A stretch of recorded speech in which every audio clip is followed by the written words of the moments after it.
विश्वं दर्पणदृश्यमाननगरी तुल्यं निजान्तर्गतम् पश्यन्नात्मनि मायया बहिरिवोद्भूतं यथा निद्रया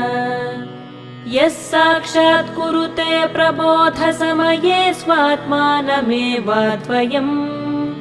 तस्मै श्रीगुरुमूर्तये नम इदं श्रीदक्षिणामूर्तये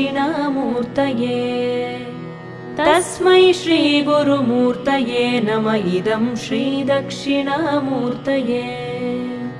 बीजस्यान्तरिवाङ्कुरो जगदिदं प्राङ्निर्विकल्पं पुनः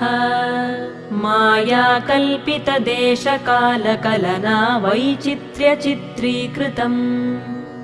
मायावीव विजृम्भयत्यपि महायोगी वयस्वेच्छया तस्मै श्रीगुरु